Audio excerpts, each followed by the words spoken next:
In this video, we are talking about reverse osmosis and water purification. In the past videos, we talked about what osmosis is, what osmotic pressure is, and if all of that makes sense to you, you should start watching this video. If not, I would suggest you go back to that one and understand that and come back here. It's a pretty simple concept, but it makes more sense if you have the basic idea of what osmosis and osmotic pressure actually is.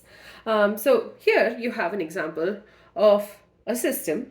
Here on this side you have fresh water, on the other side you have salt water, and obviously there's like water on either sides. Okay, now these two are separated by a semi-permeable membrane.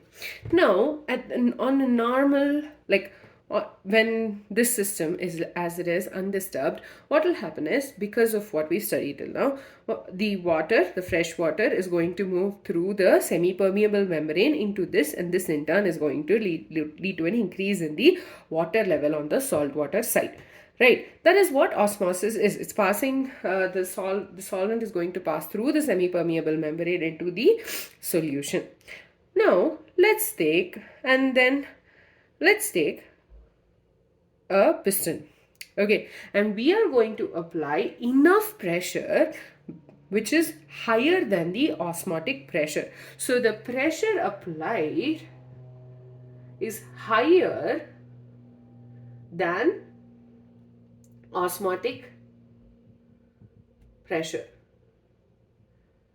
Okay, so we are applying a pressure higher than that of pi, which is the osmotic pressure, right? So what will happen is this will push the water molecule through the semi-permeable membrane into this side. Okay, so the semi-permeable membrane is still not going to let salt or any impurities in. Okay, so because we're applying the pressure, we're making sure that the water is going from this dirty container to a clean container, which is just going to have fresh water in it. And you would have definitely noticed the 1,000 ads that we talk about, advertisements about reverse osmosis systems. Basically, this is the principle.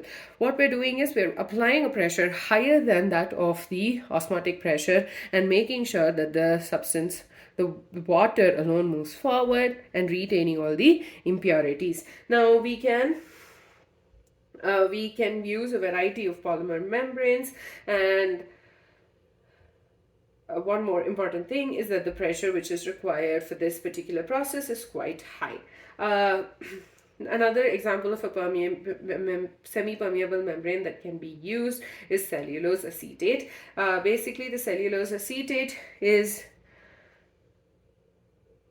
going to be able to hold off all the impurities on this side and only going to let water pass through. Many countries actually use this for the desalination process. With that, we're done with reverse osmosis. Basically, what we're doing is we're applying pressure higher than that of the osmotic pressure. This in turn makes the osmotic pressure the reverse of the osmosis process happening. Basically, you have water going from the solution to the pure solvent, and this in turn is good for drinking. With that, we're done with the osmosis and osmotic pressure, and actually this marks the end of the colligative properties. We started with the decrease in vapor pressure, moved on to the elevation and boiling point, then talked about depression and freezing point, and ended with osmosis and osmotic pressure. In the next video, we will be covering the last concept of in your chapter, that's the abnormal molar masses, and definitely check out the community page where I have started posting some content, and hopefully that'll actually be helpful. And if you have any suggestions, do feel free to let me know.